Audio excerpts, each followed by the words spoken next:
દર્શક મિત્રો, મહામંથન મંતવ્ય ન્યૂઝમાં આપનું સ્વાગત છે। રાજકોટના ભક્તિનગર પોલીસ સ્ટેશન હદ વિસ્તારમાં એક હત્યાનો બનાવ સામે આવ્યો છે, જેમાં ઘનશ્યામસિંહ નામના વ્યક્તિની સરેઆમ હત્યા કરી દેતા ખળભળાટ મચી ગયો છે। આ ઘટનામાં કહેવાય રહ્યું છે કે 2 વર્ષ પહેલાં જે હત્યાના પ્રયાસનો ગુનો આરોપી સામે નોંધાયો હતો, તેમાં સમાધાન કરવા માટે ઘનશ્યામસિંહને આરોપીએ ધમકી આપી હતી। ત્યારે ઘનશ્યામસિંહે સમાધાન કરવાનું મનાઈ કરતા તેમના પર જીવલેણ હુમલો કરીને આ ઘટનાને અંજામ આપવામાં આવ્યો। જલારામ ચોકથી જે ભક્તિનગરનો વિસ્તાર છે, ત્યાં ઘનશ્યામસિંહ પોતાના મિત્ર સાથે કારમાં બેઠા હતા। દરમિયાન આરોપી પહેલાંથી જ રેંકીમાં હતો ને તે કાર પાસે આવે છે, ઘનશ્યામસિંહને બહાર બોલાવે છે કે મને કામ છે તેમ કહીને ઘનશ્યામસિંહ કંઈક સમજે તેમના પર આડેધડ છરીના ઘા આરોપી ઝીંકી દે છે અને તેમને મોતને ઘાટ ઉતારી દે છે। આ ઘટનાની જાણ ભક્તિનગર પોલીસને થતાં પોલીસની ટીમ પણ ઘટના સ્થળે દોડી આવી હતી ને ઘનશ્યામસિંહને રાજકોટની સિવિલ હોસ્પિટલ સારવાર હેઠળ ખસેડવામાં આવ્યા હતા। જો કે વધુ પ્રમાણમાં લોહી વહી જવાના કારણે ઈજા હોવાના કારણે ફરજ પરના તબીબે ઘનશ્યામસિંહને મૃત જાહેર કર્યા અને આના કારણે ઘેરા પ્રત્યાઘાત પડવાની શરૂઆત પણ થઈ છે। આ મામલે શું કહી રહ્યા છે રાજકોટના એસીપી, તેમને સાંભળો।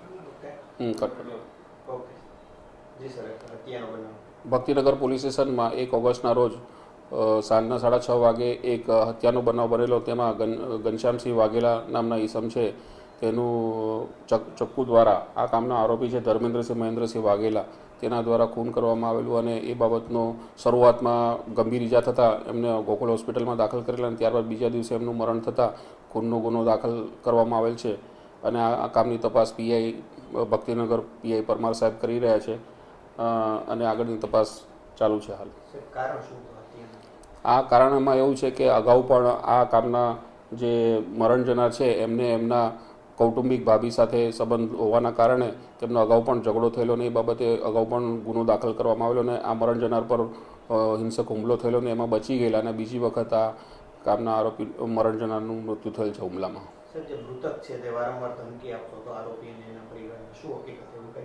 મૃતક આ જે સમાધાન જે પહેલો જે કેસ થયેલો એમાં સમાધાન કરવા માટે દબાણ કરતો હતો, એટલે ધાકધમકી આપતો હતો અને એને આ કામના જે મરણ જનાર છે એ અગાઉના જે ફરિયાદી છે ને એમના આરોપી છે ધર્મેન્દ્રસિંહ વાઘેલા, એના ઘરે જઈને ફોન વારંવાર કરતો હતો અને ઉપાડવાના કારણે એને બીક લાગતા આ કામના આરોપીએ હુમલો કરીને એને એવું લાગ્યું કે મને મારી નાખશે। એના પહેલાં આ આરોપીએ આ કામના મરણ જનાર ઘનશ્યામ ત્યાં આપણે સાંભળ્યા હતા રાજકોટના એસીપી ભાવેશ જાદવ।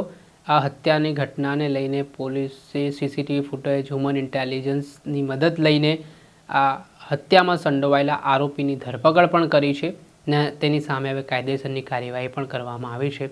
પરંતુ આજે આખો હત્યાનો બનાવ બન્યો છે, તેના કારણે સમગ્ર વિસ્તારમાં ખળભળાટ મચી જવા પામ્યો છે। દર્શક મિત્રો, આવી જ ક્રાઇમથી જોડાયેલી સ્ટોરી આપના સુધી લાવતા રહીશું, પહોંચાડતા રહીશું, એટલે તમારે મહામંથન મંતવ્ય ન્યૂઝની ચેનલને લાઇક કરી દેવું છે, સબસ્ક્રાઇબ કરી દેવું છે, જેના કારણે તમને નવા અપડેટો મળતા રહે।